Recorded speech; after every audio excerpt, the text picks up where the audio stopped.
I'm staring at the face of the man who's supposed to be dead.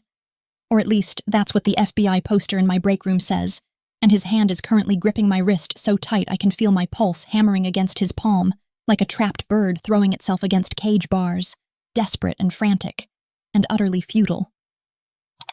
"You didn't see my face, Dr. Reeves," he says, and his voice is like gravel wrapped in the finest silk, rough and smooth all at once, the kind of voice that could order someone's death over breakfast and seduce a saint before dinner.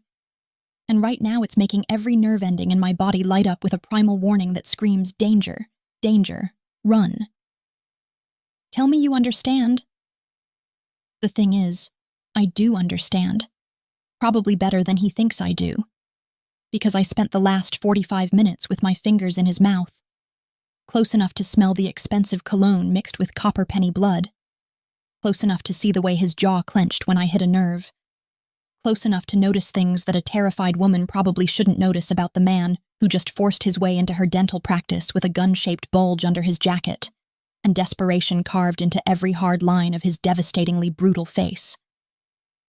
I noticed the scar that runs along his jawline, like someone tried to slit his throat, and only partially succeeded, leaving behind a silvery reminder of mortality on skin that otherwise seems carved from marble and moonlight.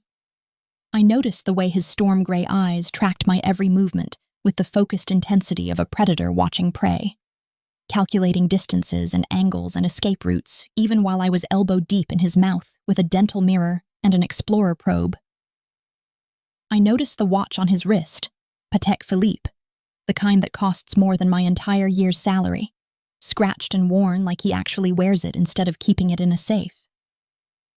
I noticed everything, cataloged it all with the clinical detachment that 4 years of dental school and 3 years of practice have beaten into my brain, because when you're scared out of your mind, sometimes the only thing you can do is focus on the details, the small observable facts that keep you anchored to reality, when reality has suddenly shifted into something that feels more like a crime thriller than your actual life. My practice is small, modest, the kind of neighborhood dental office that takes insurance and stays open late on Thursdays for the working families in this corner of Brooklyn who can't take time off during regular business hours, which is exactly why I was here at 9 o'clock at night, finishing up paperwork and sterilizing instruments, when the front door burst open hard enough to make the bell chime sound less like a welcome and more like a warning. He was bleeding. I noticed that immediately. A thin trail of crimson running from the corner of his mouth down his chin, and the logical, professional part of my brain immediately started diagnosing trauma to the oral cavity, possible fractured tooth, definite laceration to the gingival tissue, while the terrified human part of my brain was screaming at me to run, to grab my phone, to do literally anything except what I actually did, which was stand there frozen like a rabbit in headlights while he locked the door behind him and turned those cold, calculating eyes on me with an expression that somehow managed to be both apologetic and absolutely unyielding at the same time. "I need a dentist," he had said, and the absurdity of the statement coming from a man who looked like he'd just walked out of a war zone would have made me laugh if I weren't so utterly terrified, if my hands weren't shaking so badly that I had to clasp them together to hide the tremor, if my heart weren't trying to punch its way out of my ribcage with enough force to crack bone. "I'll pay whatever you want, cash, but it needs to be now, and it needs to be off the books, and when I leave here tonight, you're going to forget you ever saw me, understand?"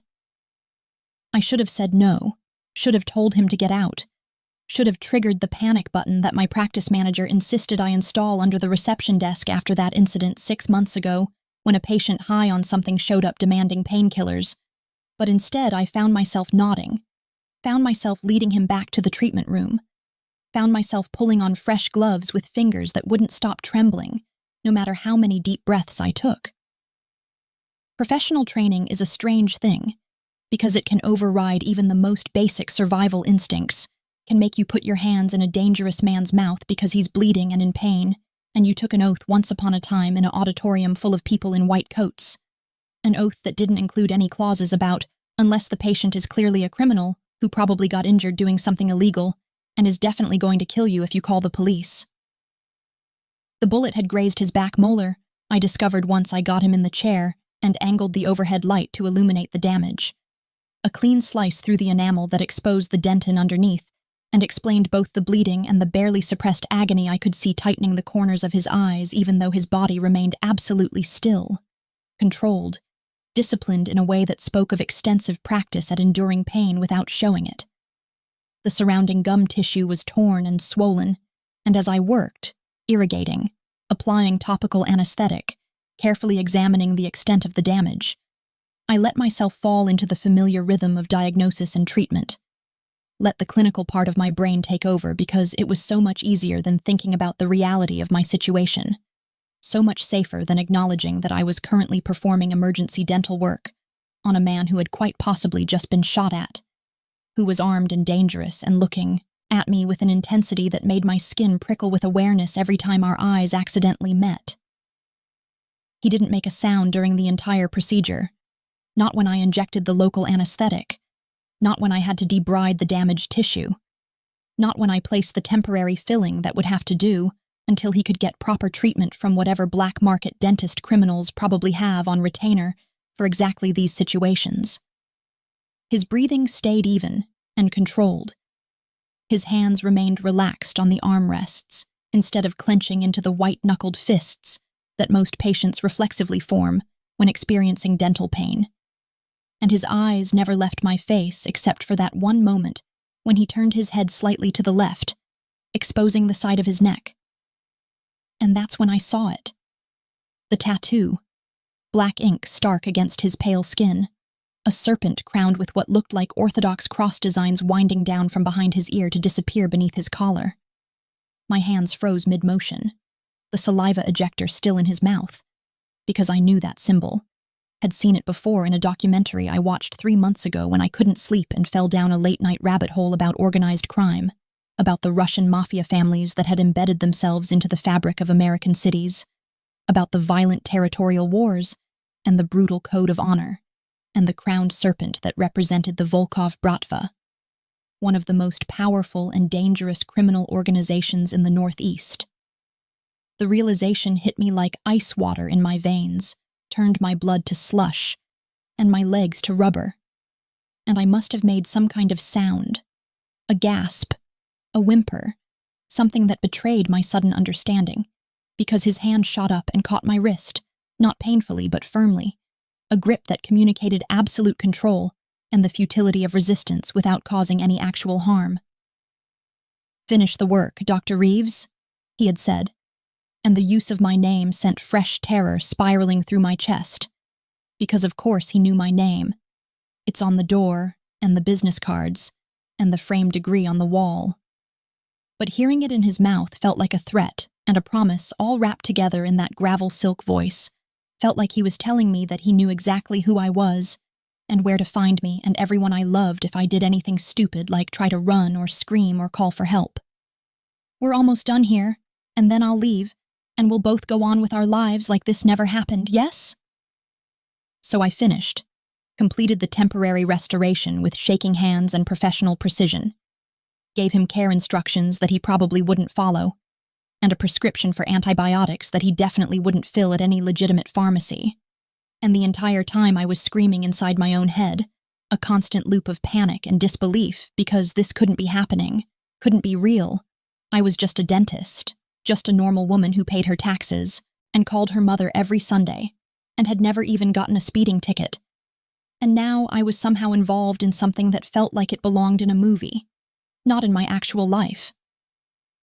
When I finally stepped back and told him we were done, he rose from the chair with the fluid grace of someone whose body is a weapon he's trained extensively in using, pulled a money clip from his pocket, and counted out $5,000 in crisp hundreds that he laid on the counter like it was nothing, like it was pocket change, like he hadn't just paid me nearly 10 times what the procedure would normally cost.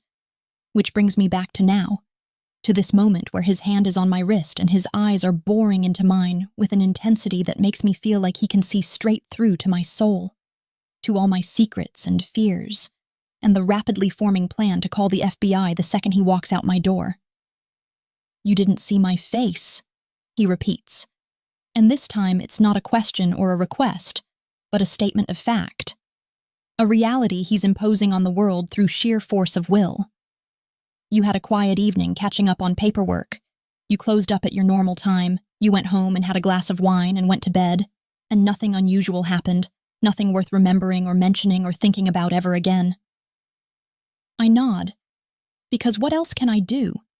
Because he's still touching me. And I can feel the leashed violence in him. The capacity for harm that he's keeping carefully controlled. But that could be unleashed in a heartbeat if I give the wrong answer. Say the wrong thing. Show even a flicker of defiance or resistance. I understand. I manage to whisper. And my voice sounds strange and distant to my own ears, like it's coming from somewhere outside my body. Like I'm watching this scene play out from above instead of living it, drowning in it, barely surviving it. He studies me for another long moment, those storm-gray eyes searching my face for any sign of deception. And then he releases my wrist and steps back, creating distance between us that should feel like relief, but somehow just feels like the calm before a worse storm. "Smart girl," he says, and there's something in his voice that might almost be approval, might almost be regret, might almost be a warning. Keep it that way. And then he's gone, disappearing into the night as suddenly as he appeared, leaving me standing in my treatment room with $5,000 in cash, and the coppery smell of blood still lingering in the air, and my entire body shaking so hard I have to grip the counter to stay upright. I stand there for what feels like hours but is probably only minutes, trying to process what just happened, trying to convince myself that it was real and not some kind of stress-induced hallucination. And then I'm moving on autopilot, locking the door, turning off the lights, gathering my things with numb mechanical movements that require no thought, no feeling, no acknowledgement of the earthquake that just shifted the foundation of my safe, predictable, boring life. It's not until I'm in my car, doors locked and engine running, that I pull out my phone and navigate to the FBI's most wanted website, with fingers that leave smudge marks on the screen because my hands are sweating despite the November cold. I scroll through faces, through crimes, through reward amounts that make my temporary filling fee look like pennies, and then I find him. Dante Konstantin Volkov, wanted for racketeering, conspiracy to commit murder, money laundering, and about a dozen other charges that blur together, because all I can focus on is the photograph. The face that's seared into my memory from 45 minutes of close contact. The storm-gray eyes that looked at me like he was cataloging every detail for later use. The scar on his jaw.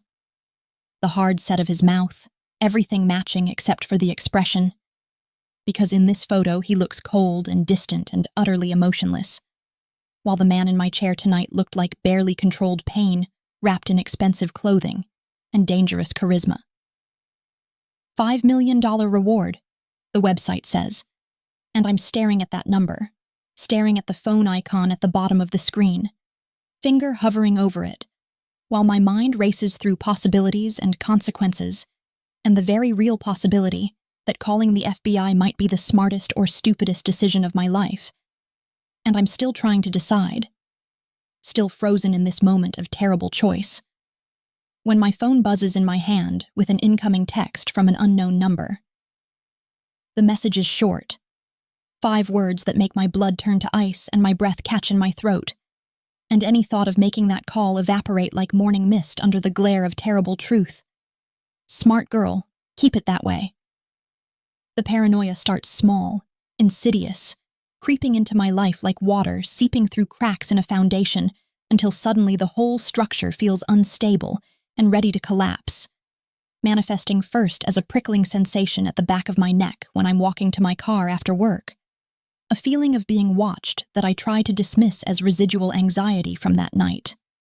From those storm-gray eyes and that gravel-silk voice and the casual way Dante Konstantin Volkov counted out blood money like he was tipping a waitress instead of buying my silence about a crime I don't even fully understand.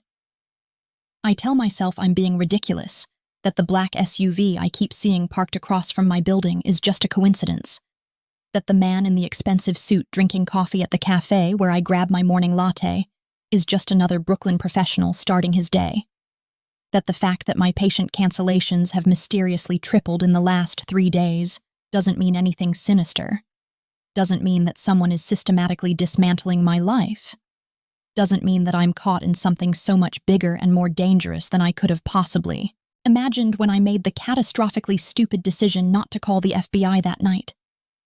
Sleep becomes a distant memory. Something other people do. Something from my old life before I knew what a Russian mob boss's blood tasted like when it mixed with saliva and dental irrigation solution. And instead I lie awake in my bedroom with a chair wedged under the doorknob, like I'm living in some kind of psychological thriller, listening to every creak and groan of my old brownstone apartment building and wondering if that's just the pipes settling, or if it's footsteps in the hallway, if that's just the wind rattling the windows, or if it's someone testing the locks, if I'm losing my mind, or if the threat is real and immediate and closing in around me like a noose pulled tight by invisible hands. My sister Emily calls me on the third day, her bright college student voice cutting through my fog of exhaustion and fear, to ask if I'm okay because I missed our regular Tuesday night video chat, and I have to bite my tongue against the hysterical urge to tell her everything, to unload this impossible secret onto her 20-year-old shoulders, to beg her to help me figure out what to do.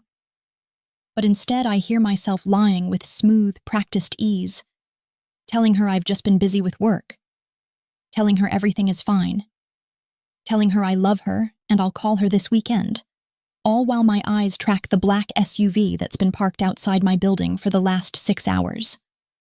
Work becomes a special kind of torture because I have to pretend everything is normal, have to smile at patients and discuss treatment plans and make small talk about the weather, while my hands shake so badly that I have to pause between procedures to collect myself, have to excuse myself to the bathroom to splash cold water on my face and stare at my reflection. Pale skin, dark circles under my eyes, the look of someone who's slowly unraveling, and give myself stern mental pep talks about holding it together, about not falling apart, about surviving this until I can figure out what to do, how to extract myself from this nightmare. Whether calling the FBI now would be salvation or suicide, given that Dante clearly has the resources to monitor my movements and communications. My practice manager, Sandra, asks me twice if I'm feeling all right, her warm brown eyes filled with the kind of maternal concern that makes me want to break down and confess everything. But I just shake my head and blame it on a stomach bug, on stress, on anything but the truth that I'm being stalked by the Russian Mafia for reasons I don't fully understand, but that probably end with me disappearing into the East River, wearing concrete shoes or whatever it is that organized crime actually does to people who become liabilities. The breaking point comes on day 4, when I'm locking up the practice at my normal closing time, keys in hand, and pepper spray in my pocket. Like that's going to do anything against trained killers, and I turn around to find him standing there on the sidewalk, like he materialized out of shadows and nightmares. Dante Konstantin Volkov in the flesh, looking nothing like a fugitive, and everything like a successful businessman in his charcoal suit and black overcoat. His storm-gray eyes fixed on me with that same predatory intensity that haunted my dreams for the past 72 hours. My heart stops. Actually stops for one terrible moment before kick-starting again with enough force to make me dizzy, and I'm opening my mouth to scream or run or do something, anything, when he holds up one hand, in a gesture that's somehow both placating and commanding. A silent instruction to stay calm, stay quiet, don't make a scene that will get us both killed. Dr. Reeves, he says, his voice carrying easily across the small distance between us, despite the evening traffic, and the handful of people walking past without even glancing our way, without noticing that they're witnessing a most wanted criminal casually accosting a dentist on a Brooklyn street corner, like this is a normal Tuesday evening social call. I need another appointment. Something painful has developed that requires your immediate professional attention, and I was hoping you might be able to fit me in right now, perhaps under the name Daniel Volker this time. Something a bit more appropriate for your official records should anyone come asking questions about your patient roster. The audacity of it steals my breath. The sheer balls it takes to show up at my practice and request an appointment, like he's a normal patient with a normal dental emergency, instead of a dangerous criminal who's turned my entire life into a waking nightmare. and I'm shaking my head before I even consciously decide to refuse. Backing up until my shoulders hit the locked door of my practice, my keys cutting into my palm with enough pressure to leave marks. "No," I manage to say, and my voice comes out stronger than I feel. Steadier than I have any right to be, given that I'm probably seconds away from being abducted or murdered or worse. "No, you need to leave. You need to stay away from me. I kept your secret like you told me to, but that doesn't mean I'm going to help you again. Doesn't mean I'm going to keep putting myself at risk for someone like you." He moves then, closing the distance between us with those smooth, predatory strides that eat up the sidewalk like he owns it. Like he owns everything and everyone in his path. And suddenly he's close enough that I can smell his cologne again. Something dark and expensive that probably costs more per ounce than my entire medicine cabinet. Close enough that I have to tilt my head back to maintain eye contact, because he's got at least 6 inches on my 5'6" frame. Close enough that I can see the faint shadow of stubble along his jaw, and the tiny scar at the corner of his left eye, and the way his pupils dilate slightly as he looks down at me with an expression that might be concern or calculation, or some dangerous combination of both. "I'm afraid it's not that simple anymore, Dr. Reeves," he says, and there's something in his voice that sends ice water through my veins, something that tells me my life is about to get so much worse than I ever imagined possible. "You see, my enemies, and I have many enemies, an occupational hazard of my particular line of work. They saw me enter your practice that night. They saw me leave 90 minutes later looking significantly less bloody and significantly more composed, and now they've drawn certain conclusions about our relationship. Conclusions that put you in a rather precarious position, regardless of what you actually know or don't know about my business affairs." The world tilts sideways, reality shifting again just when I thought I'd found my footing, and I'm gripping my keys so hard that the metal teeth are definitely breaking skin now, using the pain to anchor myself to the present moment, because the alternative is to spiral into complete panic at the implications of what he's saying. "What kind of conclusions?" I ask, even though I'm not sure I want to hear the answer, even though every instinct I have is screaming at me to stop talking and start running and never look back. "They think you're either my woman or my informant," Dante says with the kind of clinical detachment that suggests he's discussing the weather rather than my imminent danger, his eyes never leaving my face as he watches my reaction with the focused attention of a scientist observing an experiment.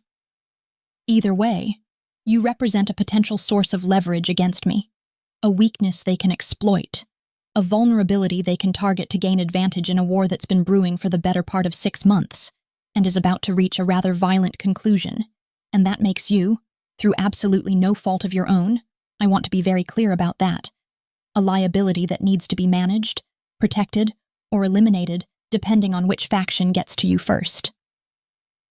The casual way he includes eliminated in that list of options makes bile rise in my throat, makes my knees go weak enough that I have to lock them to stay upright, makes me realize with horrible clarity that I'm not having a panic attack or a paranoid episode, that the surveillance I've been noticing isn't in my imagination, that I am actually, genuinely, truly in life-threatening danger because I made the mistake of being at my practice when a mob boss needed emergency dental work. "So what are you saying?" I demand, and there's an edge of hysteria creeping into my voice now. The careful control I've been maintaining for 4 days, finally starting to crack under the weight of this impossible situation. That I'm just supposed to accept that my life is over because you decided to involve me in your criminal enterprise? That I'm supposed to be okay with being hunted by your enemies because you couldn't be bothered to go to a hospital like a normal person who's been shot? Something flashes in his eyes. Something that might be anger, or might be respect, or might be some emotion I don't have a name for. And when he speaks again, his voice has dropped to a lower register. Intimate and dangerous and absolutely sincere in a way that makes me believe every word even though I desperately don't want to.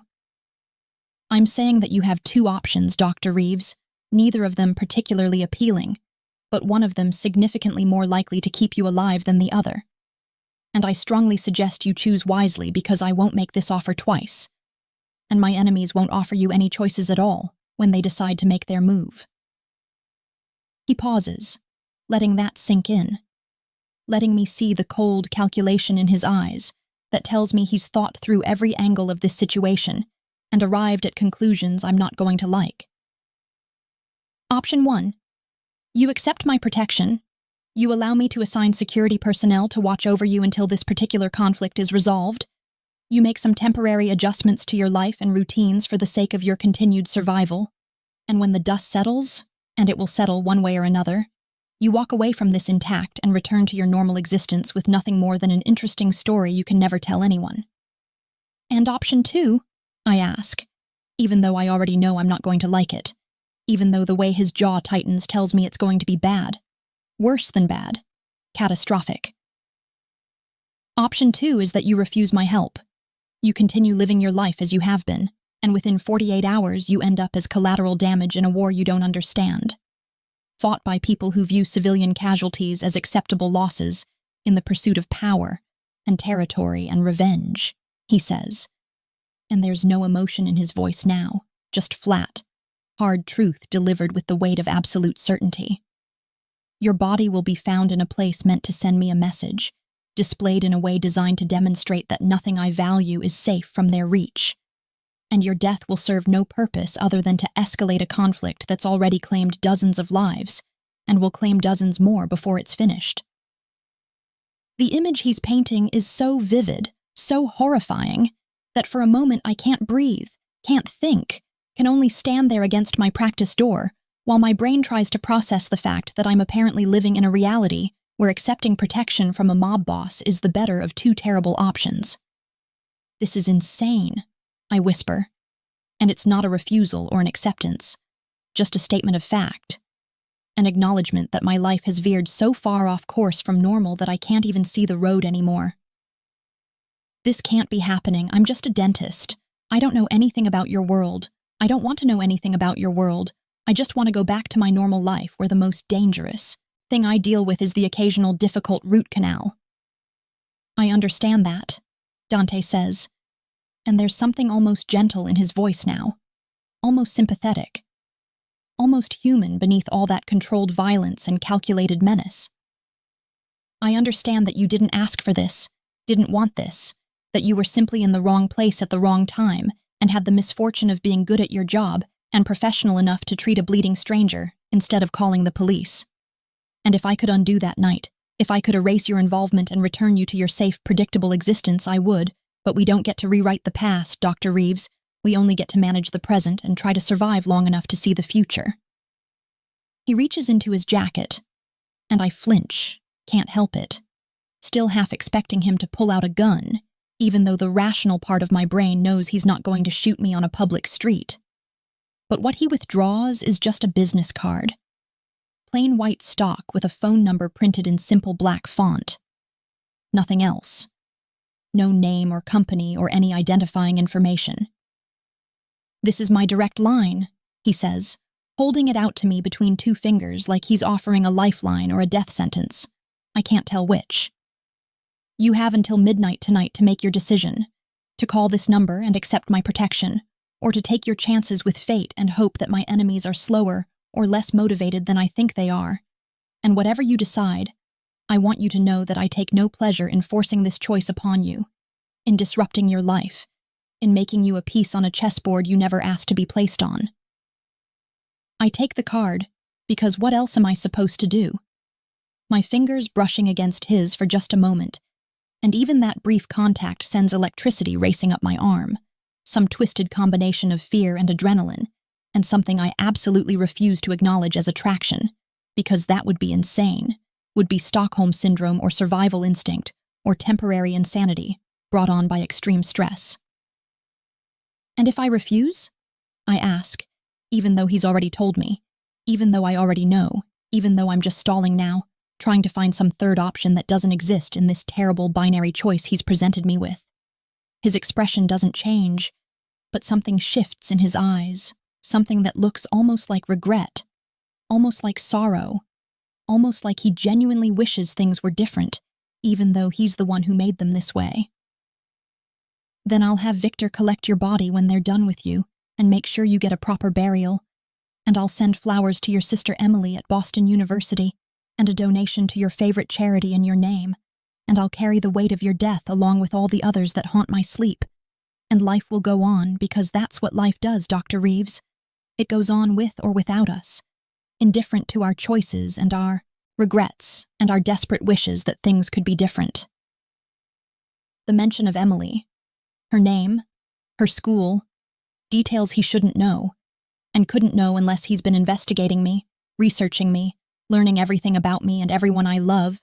That's what breaks through my paralysis, what transforms my fear into something sharper and more focused, something that tastes like rage and feels like violation. You looked into my family, I say, and it's not a question because I already know the answer. Can see it in the unapologetic set of his jaw, in the way he doesn't even bother to deny it.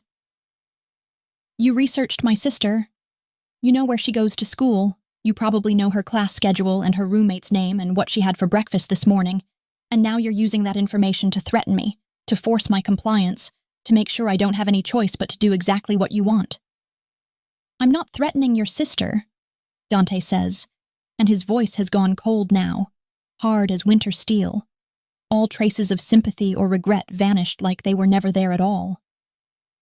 I'm making you understand the reality of your situation. The fact that you are not the only person at risk here. The fact that people like Dmitry Kozlov, the man who currently wants me dead and will happily go through you to get to me, they don't have any compunctions about hurting innocent college students if it serves their purposes, if it sends the right message, if it brings them one step closer to victory in a game where the only rule is survival, and everything else is just details to be managed or casualties to be mourned. He leans in closer, close enough that I can feel the heat radiating off his body, close enough that I can see the fine lines around his eyes that suggest he's older than I initially thought, maybe late 30s instead of early, close enough that when he speaks his breath ghosts across my cheek and makes me shiver despite the November cold. I know everything about you, Dr. Sarah Reeves, he says, and my full name in his mouth sounds like a possession, like a claim, like a brand being burned into my skin.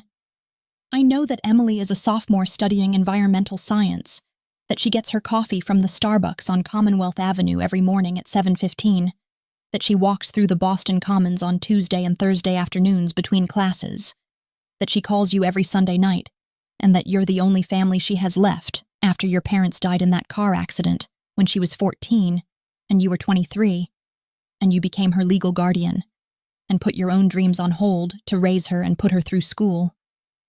I know that you volunteer at the free clinic in Bed-Stuy twice a month, that you donate to 3 different charities on a regular basis, that you've never even had a parking ticket, much less any kind of criminal record, that you're a good person, Dr. Reeves, genuinely good in a way that's rare in this world.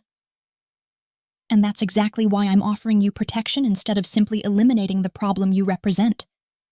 Because contrary to what you might believe about me and my profession, I am not in the business of murdering innocent women who had the misfortune of being good Samaritans when I needed help.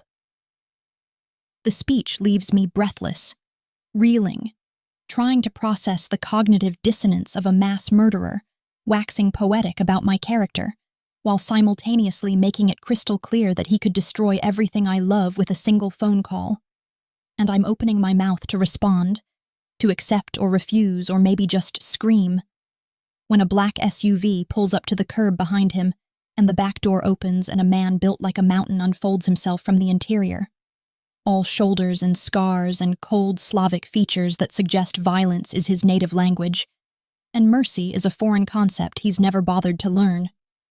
"Boss," the man says in accented English, his eyes scanning the street with professional paranoia, cataloging threats and escape routes with the same automatic efficiency I use to assess oral health. "We need to move. Kozlov's people were spotted 3 blocks north and they're heading this way, probably planning to make contact with the doctor here and send you a message about boundaries and territory, and all the usual posturing bullshit that happens before someone gets killed." Dante doesn't even glance at the man, his attention still locked on me with that unsettling intensity. But I can see the shift in his posture, the subtle tensing that suggests he's preparing for violence, calculating odds, ready to transform from businessman to killer in the space between heartbeats.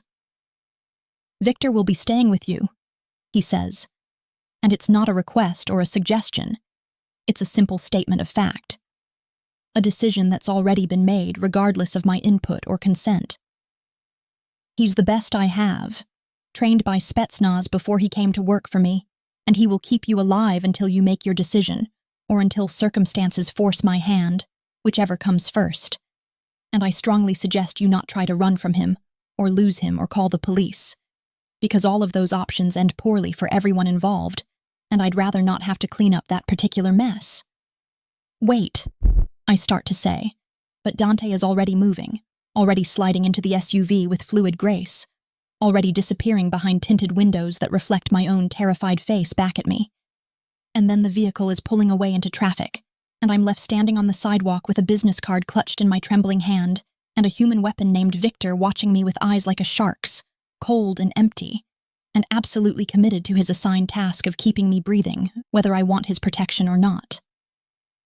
That night, when someone breaks into my apartment while I'm lying awake in bed, with every light in the place burning, and that chair still wedged under my bedroom door, when I hear the sound of my living room window sliding open, and footsteps crossing my floor, and voices speaking in Russian about finding the dentist bitch and teaching her what happens to Volkov's whores, Victor is there, materializing in my hallway like a particularly violent guardian angel, and the sounds that follow, breaking furniture, grunts of pain, the wet thud of flesh hitting flesh, the final terrible crack of something breaking that might be bone or might be a neck. Those sounds will haunt my nightmares for years to come.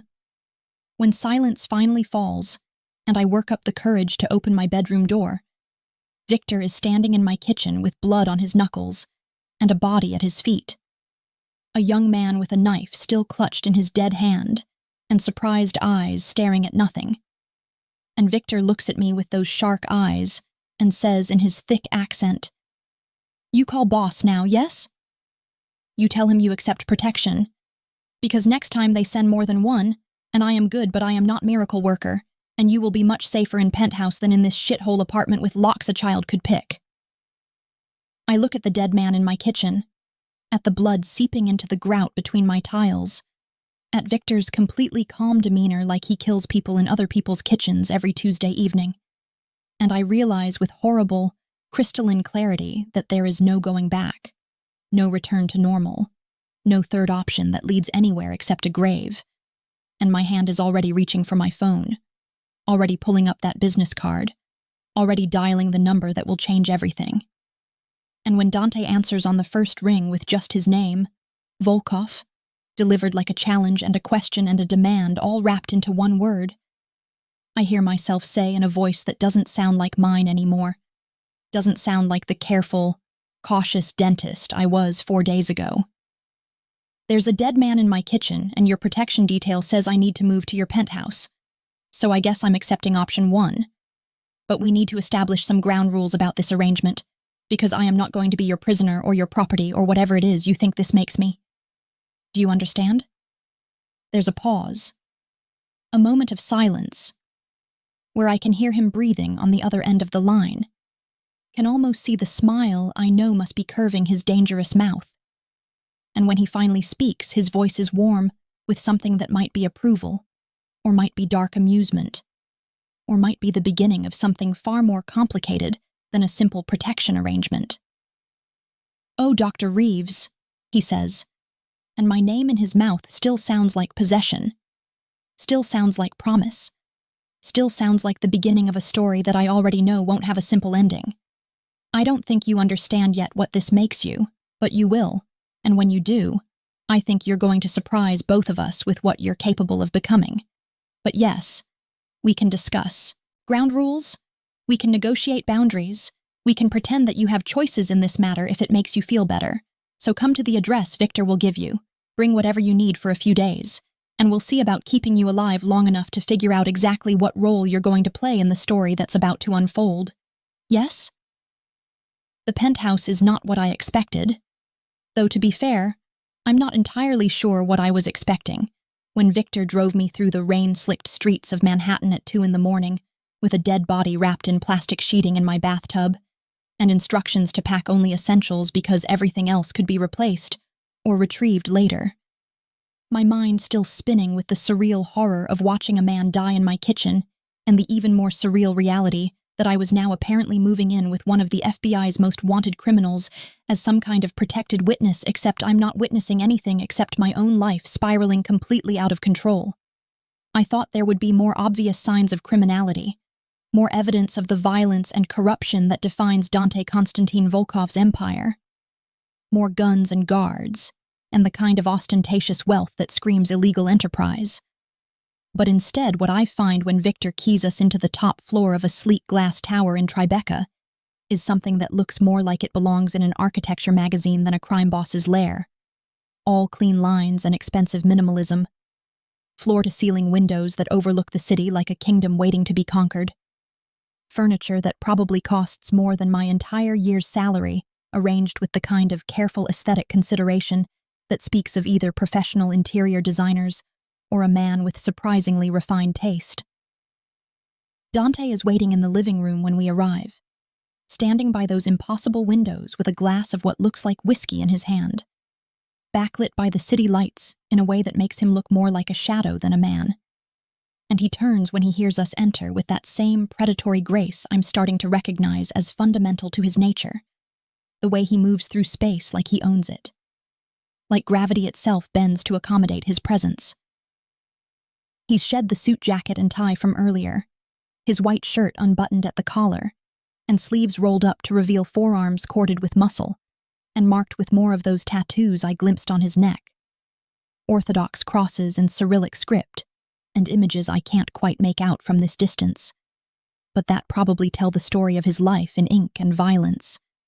And when his storm-gray eyes find mine across the expanse of marble floor and Danish modern furniture, I feel that same electric shock of awareness that hit me on the sidewalk outside my practice.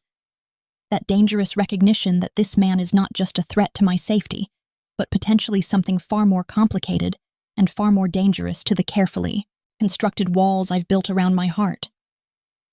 "Dr. Reeves," he says, and I'm starting to hate the way my name sounds in his mouth. The way he makes those two simple words carry weight and meaning and implications I'm not ready to examine. The way hearing it makes my pulse spike and my breath catch, and my body respond in ways that are absolutely inappropriate, given that this man is a criminal who has essentially kidnapped me for my own protection, which is possibly the most twisted justification for house arrest I've ever encountered. I trust Victor explained the situation adequately during your drive, made it clear that this is a temporary arrangement designed solely for your safety, that you are a guest here rather than a prisoner, and that while I must insist on certain security protocols for obvious reasons, I have no intention of restricting your movements or your freedoms any more than is absolutely necessary to keep you alive until this particular storm passes. I'm still standing in the foyer, with my hastily packed overnight bag clutched in white-knuckled hands, and the smell of my kitchen intruder's blood still somehow lingering in my nostrils even though I showered and changed clothes before leaving my apartment. And the surreal absurdity of this entire situation finally breaks through whatever shock has been insulating me from reality for the past few hours, sending a laugh bubbling up from my chest that comes out sounding slightly hysterical, slightly unhinged, slightly like I'm one more impossible revelation away from a complete mental breakdown. A guest, I repeat, and the word tastes like a lie on my tongue, bitter and wrong and completely disconnected from the reality that I'm standing in a mob boss's penthouse at 2 a.m. because someone tried to murder me in my own home. Is that what we're calling this arrangement? Some kind of twisted hospitality? Where the host assigns armed guards, and the guest isn't allowed to leave without risking death? Because I have to tell you, Mr. Volkov, I've stayed in some questionable hotels in my time, but this really takes the concept of captive audience to a whole new level. Something flickers in his eyes. Something that might be amusement or might be respect for the fact that I'm still capable of sarcasm, despite the trauma of the evening.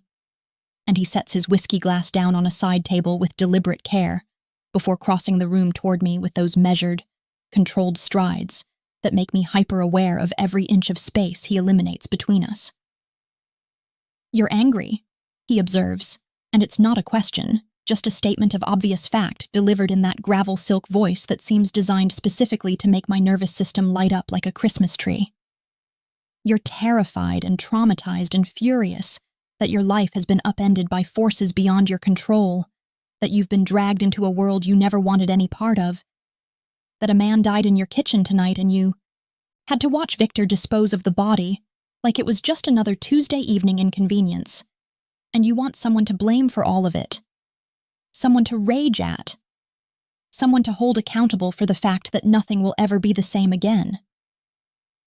He's close enough now that I have to tilt my head back to maintain eye contact, close enough that I can smell that dark, expensive cologne mixed with whiskey and something else, something that might be gunpowder, or might just be my imagination running wild.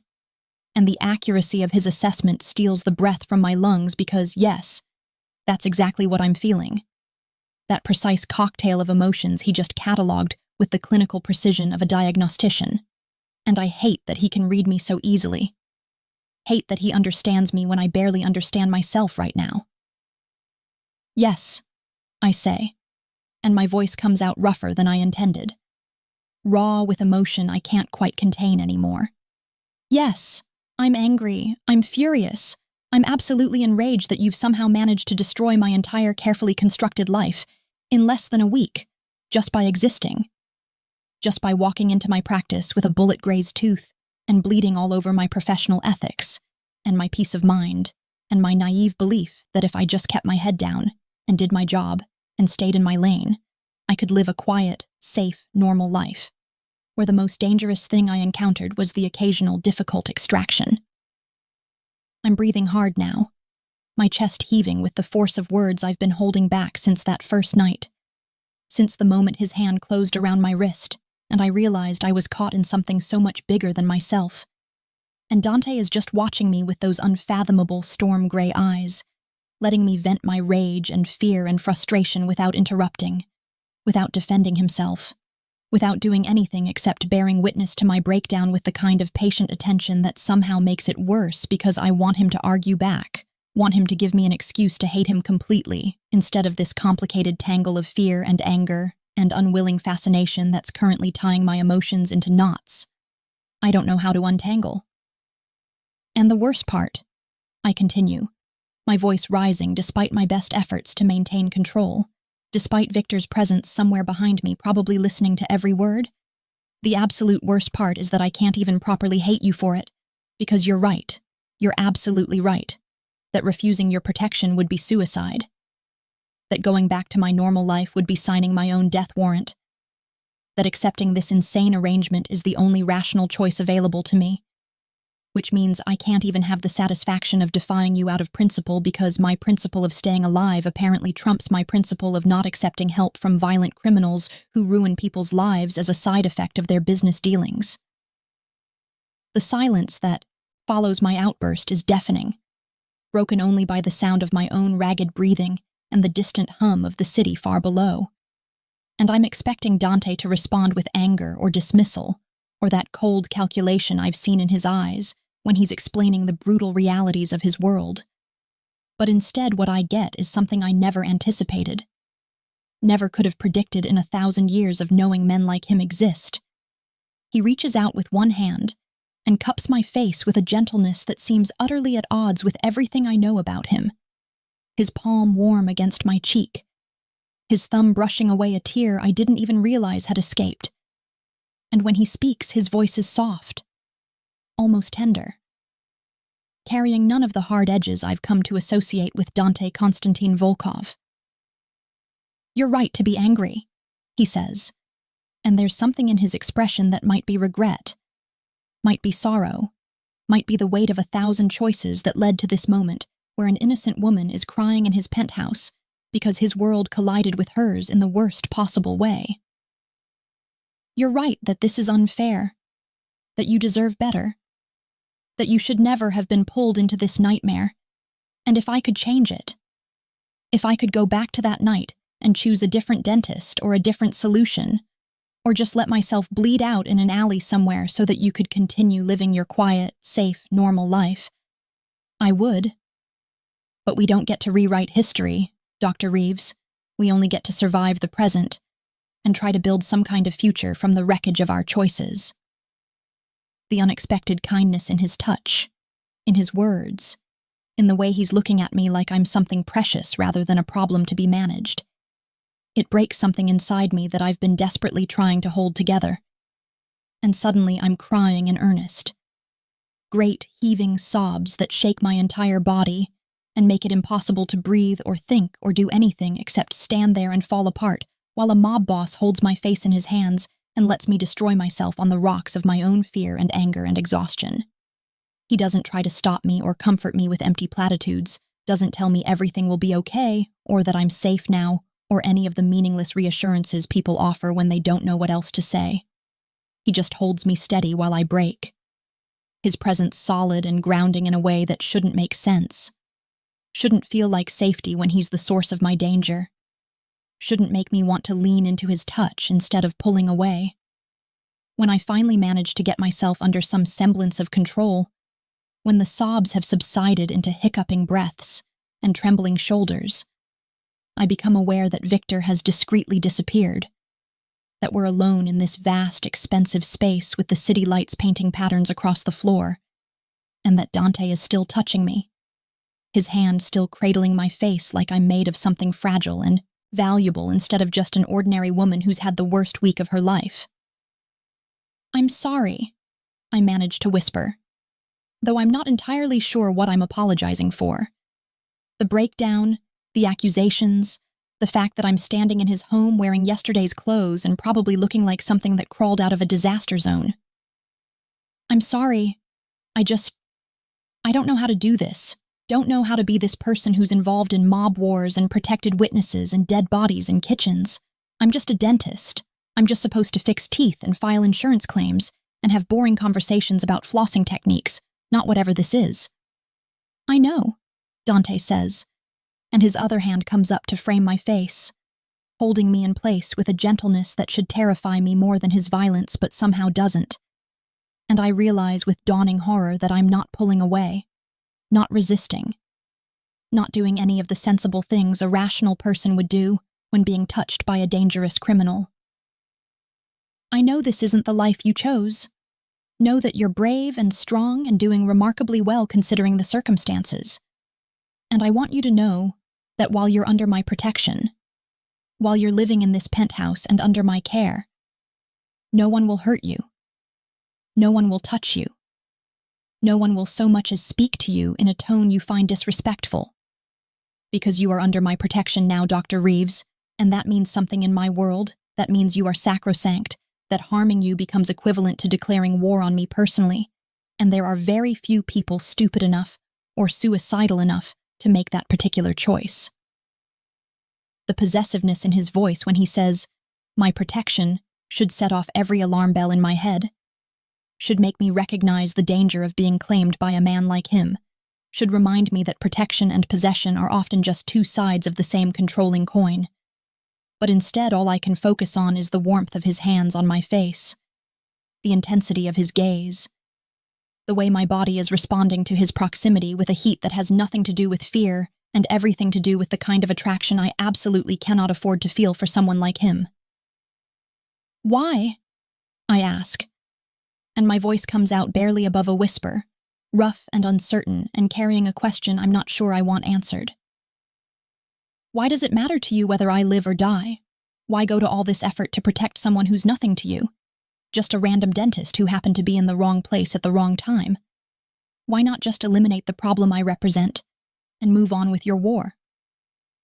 Something dark and dangerous flashes in his eyes, something that makes my pulse spike with a combination of fear and anticipation, and he leans closer, close enough that I can feel his breath on my lips, close enough that if I shifted forward even slightly we would be kissing, close enough that the tension between us feels like a living thing, electric and hungry and demanding acknowledgement.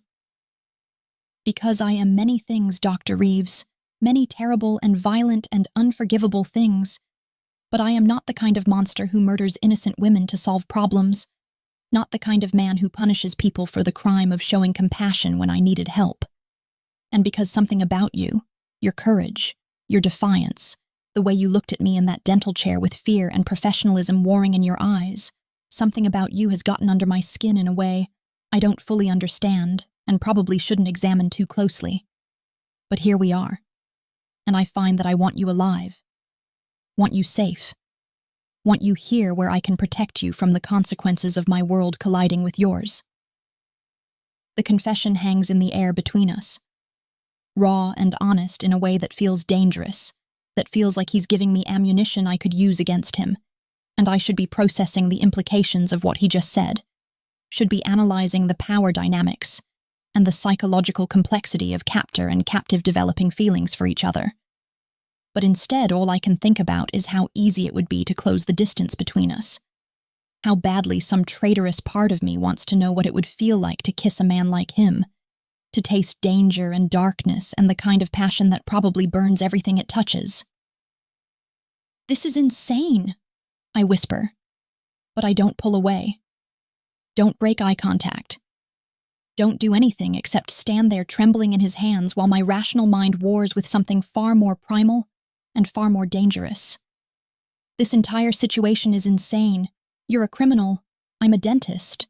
There's a dead man's blood still on Victor's knuckles somewhere in this penthouse. And we're standing here having a moment like we're in some kind of twisted romance novel instead of a hostage situation disguised as protective custody. Yes, Dante agrees. And there's dark amusement in his voice now, mixed with something that sounds like genuine affection. Like he appreciates my ability to maintain perspective even in the middle of whatever this is. Yes, it's insane. It's dangerous. It's probably the worst idea either of us has ever had. And yet here we are. And I think we both know that this, whatever this is developing between us, it's not going away just because we acknowledge how inappropriate and impossible it is. So we have a choice, Dr. Reeves. We can pretend it doesn't exist and maintain professional distance and spend however long this protection arrangement lasts dancing around the elephant in the room. Or we can be honest about the attraction, acknowledge it like adults, and then decide together what we want to do about it. The fact that he's giving me a choice, that he's not simply taking what he wants the way I imagine men in his position usually do, that he's treating me like an equal participant in whatever this dangerous dance is becoming. It does something to my resolve, chips away at the walls I'm trying to maintain between us, makes me see him not just as a threat or a captor, but as a man, complicated and dangerous, and surprisingly honorable in his own twisted way. I don't know what I want, I admit, and it's the most honest thing I've said since arriving at this penthouse, the most vulnerable I've allowed myself to be in his presence. I don't know how to want someone like you. Don't know if this feeling is real or just adrenaline and trauma and some kind of psychological survival mechanism my brain has activated to help me cope with an impossible situation. Don't know if I can trust any of my instincts right now when everything is so turned upside down and inside out.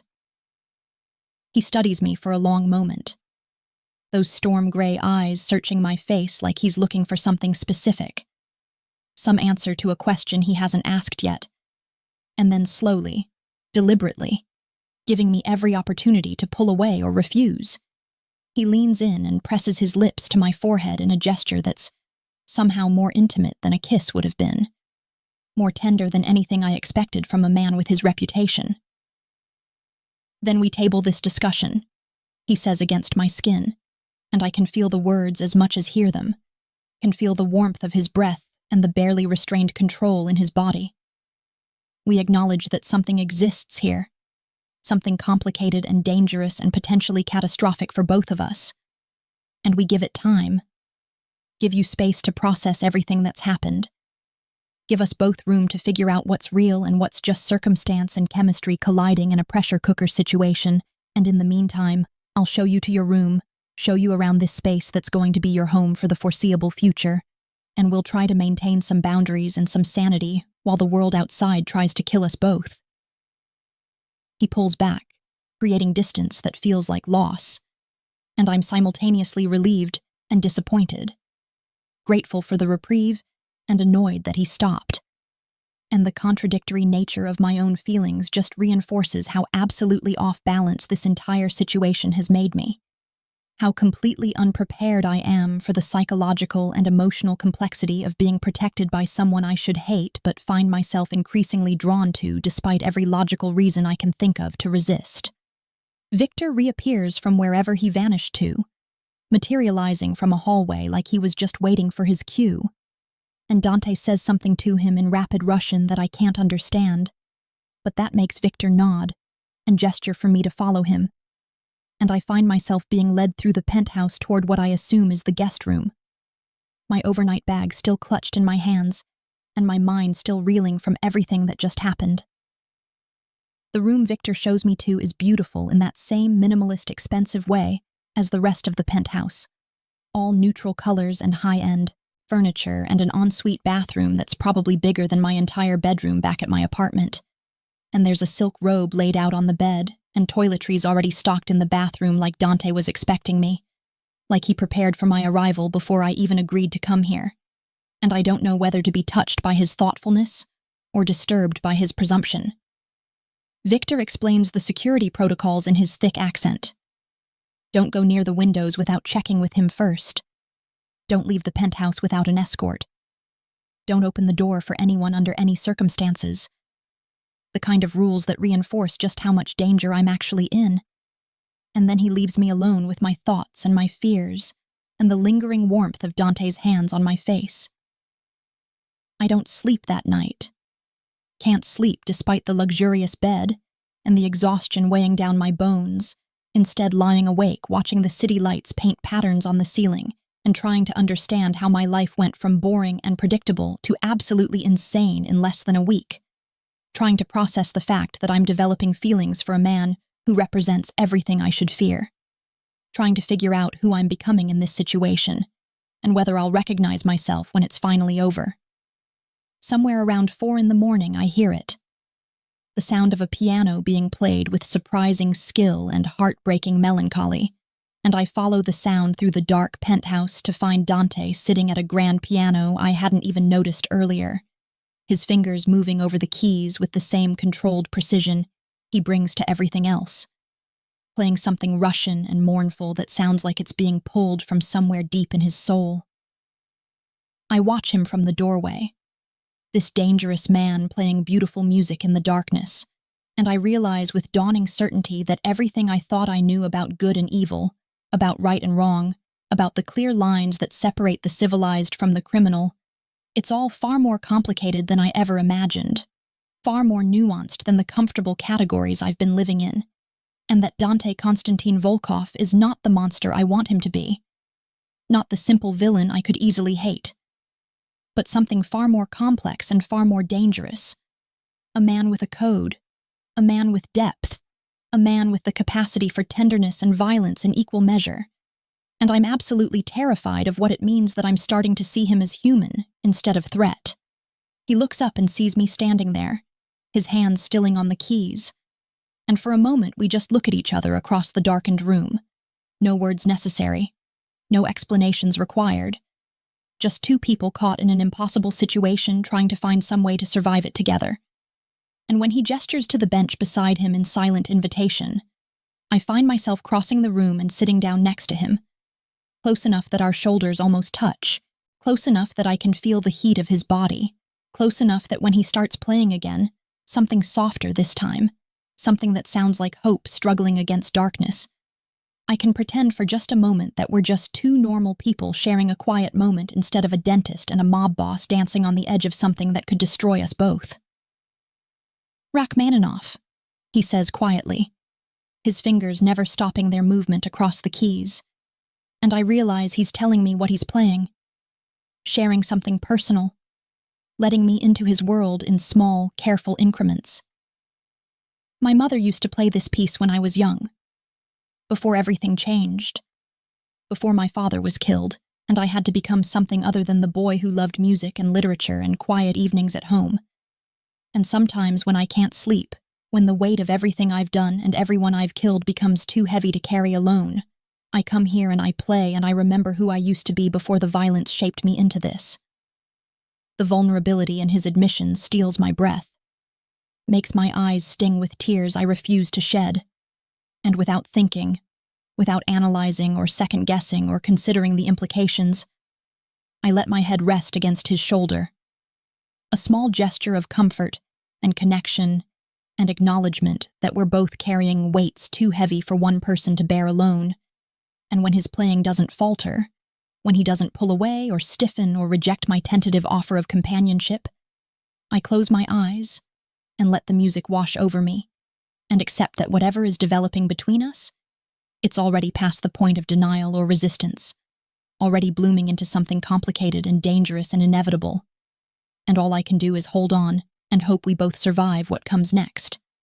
The days that follow that first night blur together in a strange, dreamlike suspension of normal reality, where mornings find me waking in silk sheets that cost more than my monthly rent, while Dante brings me coffee prepared exactly the way I like it. Cream, no sugar, French press instead of drip. A detail he shouldn't know but somehow does, probably extracted from the same thorough background investigation that revealed everything else about my life.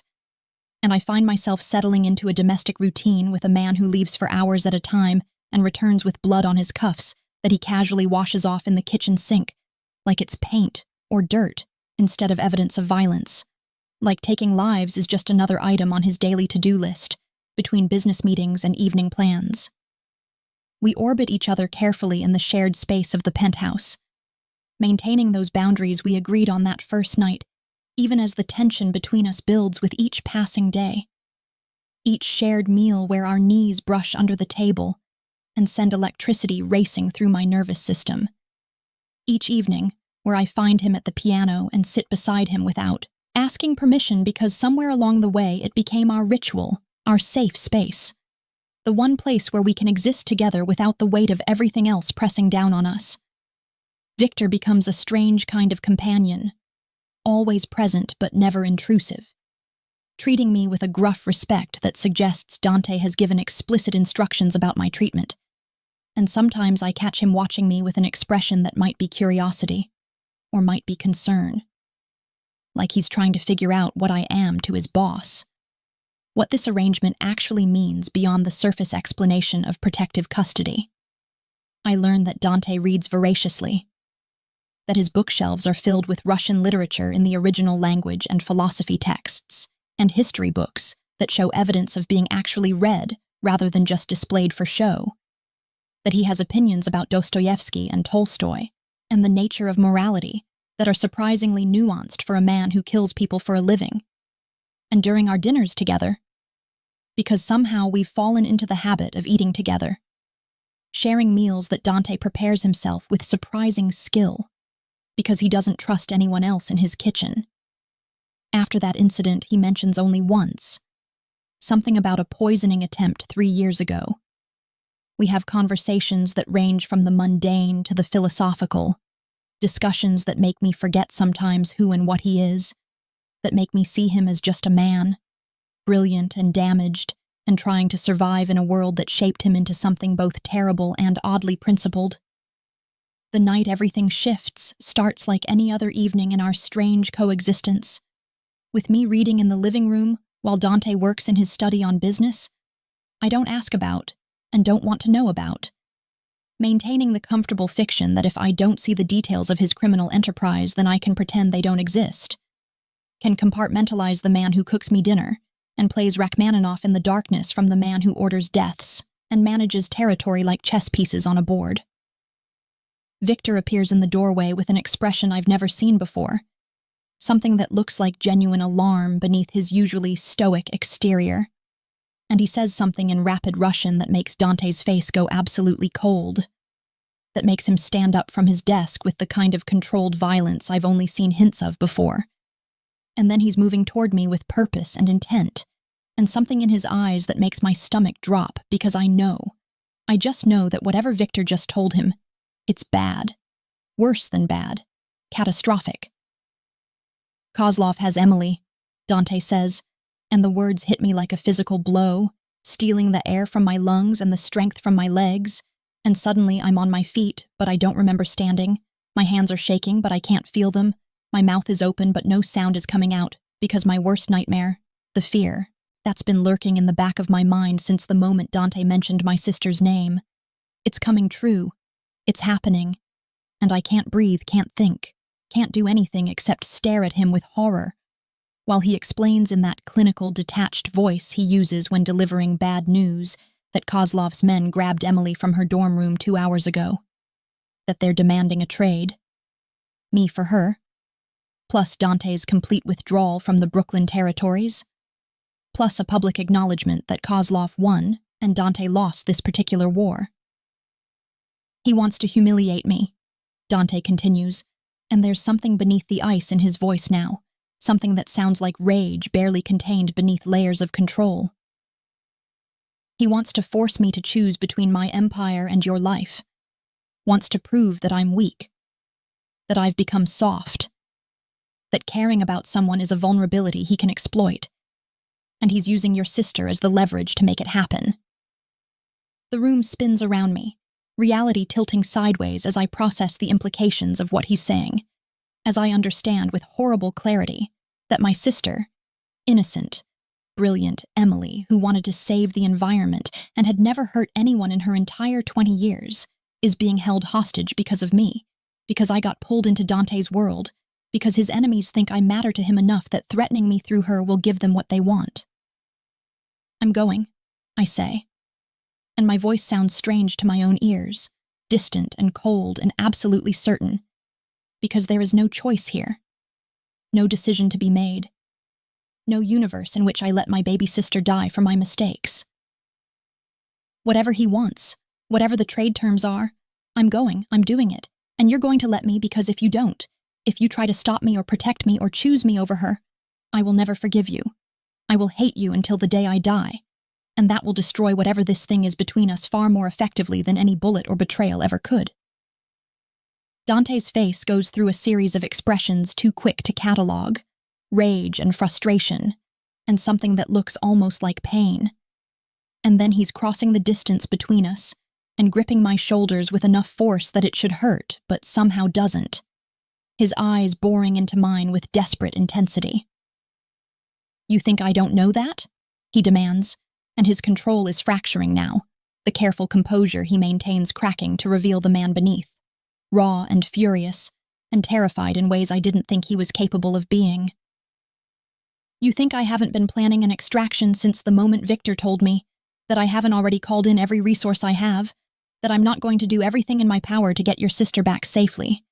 But you cannot. You absolutely cannot. Offer yourself up as sacrifice because Kozlov doesn't want to trade. He wants to kill you in front of me, wants to use your death as the ultimate demonstration of his power, and I cannot. I will not allow that to happen. The protectiveness in his voice, the genuine fear beneath his anger, it breaks something loose inside me, something that's been building since that first night at the piano, since every shared meal, and every careful conversation, and every moment where we pretended we weren't falling into something neither of us intended, but both of us want, despite the impossibility of it all. Then we go together, I say, and I reach up to frame his face the way he framed mine that first night, turning the gesture back on him, claiming my right to touch him, to comfort him, to be an equal partner in this nightmare instead of just a victim to be protected. We go together. We bring Victor and whoever else you trust. We make the trade, but we don't play by Kozlov's rules. We create our own rules, and we get Emily out alive no matter what it costs, no matter what we have to sacrifice, because I am not just your weakness anymore, Dante. I am not just some helpless civilian you have to protect from the consequences of your world. I am choosing to be part of this, choosing to stand beside you instead of behind you, choosing to trust that together we're stronger than apart. The shock in his eyes at my use of his first name, the way his breath catches when I call him by it instead of the formal Mr. Volkov I've been using to maintain distance, it tells me he understands what I'm offering, what I'm accepting, what this moment means for both of us. Sarah, he says, and my name in his mouth has never sounded like this before, has never carried this weight of emotion and desire and desperate need. And then he's kissing me. Finally, inevitably, crushing his mouth to mine with the kind of hunger that suggests he's been holding back far longer than the week I've been living here. holding back maybe since that first night in my dental chair when our eyes met and something sparked between us that neither of us wanted to acknowledge. The kiss is everything I didn't know I needed and everything I absolutely shouldn't want.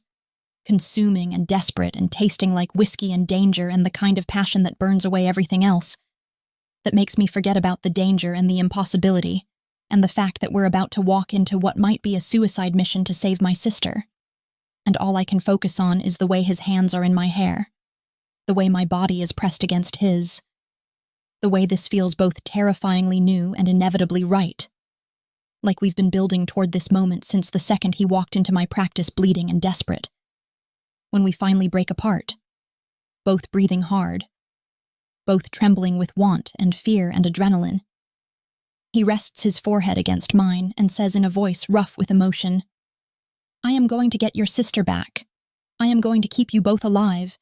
And when this is over, when Kozlov is dead and the threat is neutralized and you're finally safe, we are going to have a very long conversation about what happens next, about whether what we feel is real or just circumstance, about whether a dentist and a monster can build something that lasts beyond crisis and adrenaline.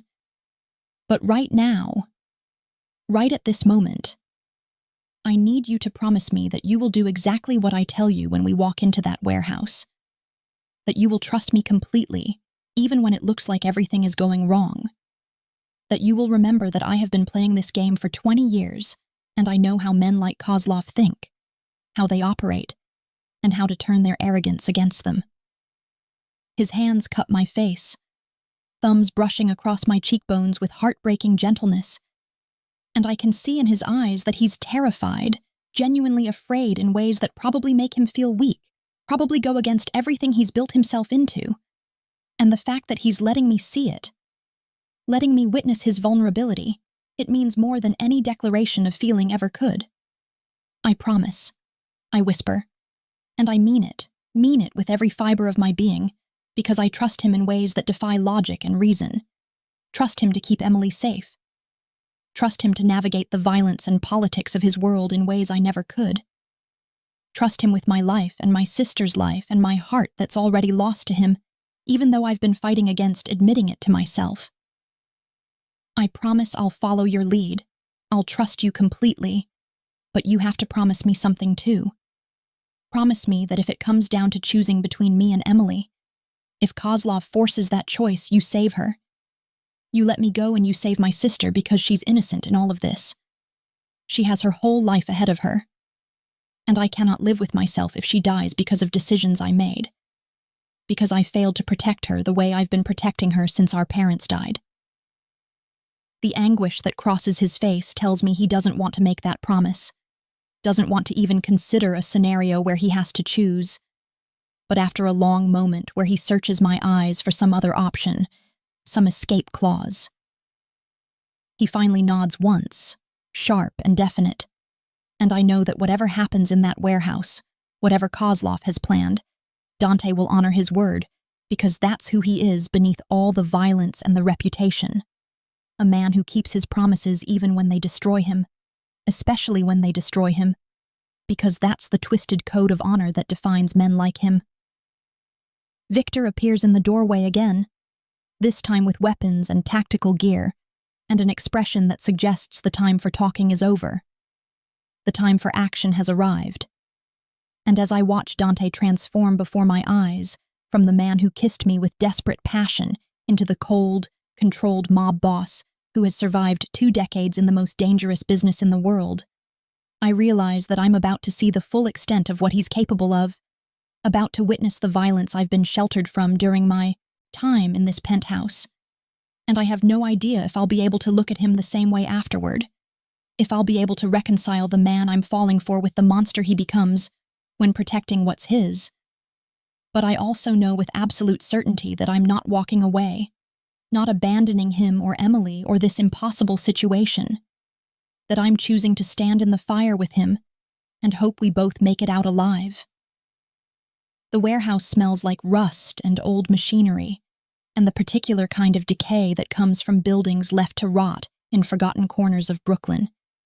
And as Victor leads me through the darkness with Dante, a silent, lethal presence at my back, I try to control the shaking in my hands, try to breathe through the terror that's threatening to close my throat completely. Try to remember that we have a plan, even if that plan involves me walking into the crosshairs of a man who wants to use my death as a message written in blood and pain. Emily is there when we enter the main floor of the warehouse, tied to a chair in the center of a pool of harsh light cast by industrial work lamps, her face pale and tear-streaked and swollen from crying, and the sight of her, my baby sister who I raised, who I protected, who I promised our dying mother I would keep safe. It ignites something primal in my chest, something that burns away the fear and replaces it with cold, crystalline fury, because these men hurt her, terrorized her, used her as a pawn in their sick game of power and dominance. And whatever happens in the next few minutes, I am going to make sure she survives this even if I don't. Dmitry Kozlov is exactly what I expected, and somehow worse. A thick-bodied man in his 50s, with dead shark eyes, and a smile that makes my skin crawl, flanked by at least a dozen armed men who fan out around the warehouse in strategic positions that suggest this is a trap, that they never intended to honor any trade, that Dante was right about Kozlov wanting to humiliate him by forcing an impossible choice. "Volkov," Kozlov says in heavily accented English, his voice carrying across the cavernous space like he's announcing himself at a party instead of preparing for murder. "You actually came, brought your little dentist whore like a good dog, and now we see what kind of man you really are, yes? We see if you choose your woman or your empire, if you have become soft like I always suspected, if the great Dante Volkov has finally found a weakness I can exploit until there is nothing left of you but broken pieces and regret." I feel Dante tense beside me, feel the violence coiled in his body like a spring wound too tight. But his voice when he speaks is ice cold and utterly controlled, revealing nothing of the rage I know is churning beneath his careful composure. "You have something I want. I have something you want, so let's make this simple, Dmitry. Release the girl, take Dr. Reeves, and I'll withdraw from the Brooklyn territories like you demanded. No resistance, no retaliation, clean break. And you can claim your victory to whoever is stupid enough to believe you actually won anything here today." The words taste like lies, even from across the distance between us. And I know that Dante has no intention of letting any of this play out the way Kozlov expects. That every word is calculation and misdirection. That somewhere in the shadows, Victor and whoever else Dante brought are moving into position for whatever comes next. Kozlov laughs, a wet, unpleasant sound that makes me think of rot and corruption, and he walks over to Emily with leisurely confidence, pulling a gun from his waistband with casual ease that suggests he's done this 1,000 times before, that human life means nothing to him beyond its utility as leverage or message or warning. "You think I am stupid?" he asks, and there's genuine amusement in his voice, genuine delight at whatever he thinks he's accomplished here. "You think I bring you here for trade?" No, I bring you here to teach lesson, to show what happens when Dante Volkov thinks he can care about someone, thinks he can have normal life with normal woman while building empire on blood and bones of his enemies. He points the gun at Emily's shoulder, casual as anything, and pulls the trigger before I can even process what's happening, the gunshot impossibly loud in the enclosed space. And Emily screams, a sound of pure agony that will haunt my nightmares forever. And I'm moving before I can think, before I can remember the plan, or my promise to Dante or anything, except that my sister is bleeding, and this man just shot her, and I am going to kill him or die trying. Everything happens so fast after that. Chaos erupting like a dam breaking, gunfire and shouting, and the sound of bodies hitting concrete. And I'm running toward Kozlov with some kind of primal fury driving my legs, and he's turning toward me with surprise in his dead eyes, because he didn't expect this. Didn't expect the quiet dentist to become something feral and dangerous when her family is threatened, and his gun is swinging toward me, but I'm already diving for his legs, already tackling him with all the force my 130 pounds can generate, and we hit the ground together in a tangle of limbs and violence. His gun goes skittering across the concrete floor, and I'm scrambling for it with hands that are suddenly steady, despite the adrenaline flooding my system, despite the sounds of the firefight happening around us, as Dante's men engage Kozlov's soldiers, in the kind of brutal close-quarters combat I've only seen in movies. And my fingers close around cold metal, just as Kozlov's hand closes around my ankle, yanking me backward with enough force to make my chin crack against the concrete and fill my mouth with the copper taste of blood. But I'm not letting go of the gun. I'm not releasing this one chance to end the man who hurt Emily, who threatened everything I love, who represents every bit of corruption and violence and callous disregard for human life that I've been swimming in for the past week.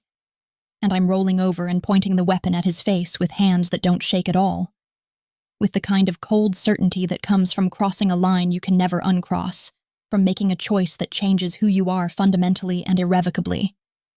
You weren't supposed to. I hear Dante's voice somewhere behind me, rough with something that might be fear, or might be pride, or might be horror at what I'm about to do. But I can't stop now. Can't hesitate. Can't second-guess this moment because Kozlov is already reaching for another weapon hidden in his jacket, and if I don't pull this trigger right now, my sister dies. I die. Maybe Dante dies, and I refuse to let this man take anything else from me. The gun kicks in my hands when I fire, the recoil stronger than I expected from something that looks so small and insignificant.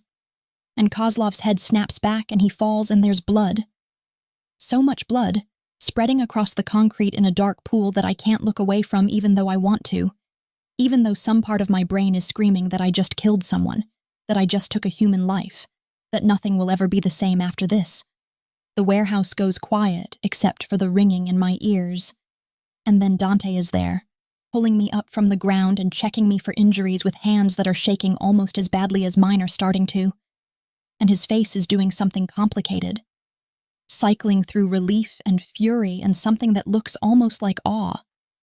And he's saying my name over and over like a prayer, or a curse, or maybe both. "You shot him," he says. And it's not a question or an accusation, just a statement of observable fact. Just an acknowledgement that I crossed the line from his world into mine, that I became something other than the innocent dentist who treated his wounds that first night. "You weren't supposed to do that. You were supposed to let me handle it. But you shot him and now—" He breaks off, searching my face for something, maybe looking for signs of trauma or regret or breakdown. But what he finds instead is just grim determination because Emily is still bleeding and still tied to that chair, and I don't have time to process what I just did. Don't have the luxury of falling apart when my sister needs me. "Emily?" I say, and my voice sounds strange and distant but functional, and I'm pushing past Dante and running to where she's slumped in the chair. Her shoulder bleeding, but not arterial, thank God. Not immediately life-threatening if we can get her medical attention soon. And I'm using the knife Victor hands me to cut through her restraints, while talking to her in the soothing voice I use with frightened patience, telling her she's going to be okay, telling her it's over, telling her I'm here and I'm sorry and I love her, and everything is going to be fine even though I don't know if any of that is true. Dante makes a phone call in rapid Russian, and suddenly there are more people. Medics who treat Emily's wound with professional efficiency. Men who start cleaning up the bodies and the evidence with the kind of practiced ease that suggests this isn't their first warehouse massacre. And through it all, Dante stays close to me. A solid presence at my back. Not touching, but near enough that I can feel him. Can draw strength from his proximity, even as my hands start shaking with delayed reaction and my mind starts trying to process the magnitude of what just happened, what I just did. 6 months later, I'm standing in my practice again, seeing patients and fixing teeth and having boring conversations about flossing techniques. Except now there's bulletproof glass in my windows and armed security in the waiting room, and a picture on my desk of me and Emily taken last weekend when she came to visit from Boston, where she returned to school after 3 weeks of recovery and intensive therapy that I paid for with money that came from sources I don't ask about and don't want to know about. Dante legitimized portions of his business. Real estate, imports, a few restaurants and clubs that actually operate legally. Though we both know he'll never be completely clean. Never be the kind of man you bring home to meet the family, except I already did that with Emily. And after an awkward dinner where my sister interrogated him about his intentions, and his criminal activities, and his plans for keeping me safe, She grudgingly admitted that she could see why I fell for him, could understand that sometimes good people do bad things for complicated reasons, could accept that her sister's boyfriend is a former mob boss who still has dangerous enemies, but who also looks at me like I'm the only light in his darkness.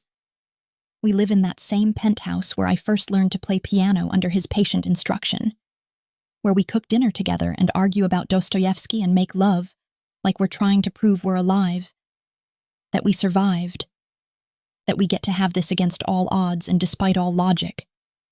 And sometimes when I wake up in the middle of the night with the memory of Kozlov's blood on my hands and the weight of what I became in that warehouse pressing down on my chest, Dante is there, pulling me close and reminding me that I am not defined by one moment of violence, that I am still the good person I always was, just one who learned that protecting the people you love sometimes requires you to become something you never thought you could be. I chose him that night when I pulled the trigger, chose this life of beautiful darkness and dangerous love, chose to be the queen who stands beside the king instead of the innocent bystander who pretends she doesn't see the blood on his crown. And every day I make that choice again. Every morning I wake up and decide that this impossible love is worth the cost, worth the danger, worth the transformation from dentist to something fiercer and more complicated than I ever imagined becoming. The FBI agent who approached me last month about turning state's evidence, about testifying against Dante in exchange for immunity and protection and a fresh start somewhere far from New York, I looked at him across the coffee shop table and smiled the way I imagine queens smile at men who don't understand power, who don't comprehend that some bonds are forged in fire and blood and can't be broken by offers of safety or promises of justice. And I told him with perfect composure that he must have me confused with someone else, that I'm just a dentist who runs a small practice in Brooklyn and has absolutely nothing to offer the federal government in their ongoing investigations. In the world of crowns and serpents, in the empire Dante built from violence and loss and his own dark brilliance, I found a place I never knew existed, found a version of myself I never knew was possible, became the woman who chose danger over safety, who chose love over morality, who chose to stand in the darkness beside a monster who became my man. And I regret nothing. More nothing except the innocence I can never reclaim. And when I look at myself in the mirror now, I see someone stronger, fiercer, more alive than the careful woman who existed before a bleeding stranger walked into her practice and changed everything. And I think maybe that's what love does sometimes. It doesn't complete you or fix you or make you whole. It transforms you into something entirely new, something dangerous and powerful and capable of surviving anything as long as you're facing it together.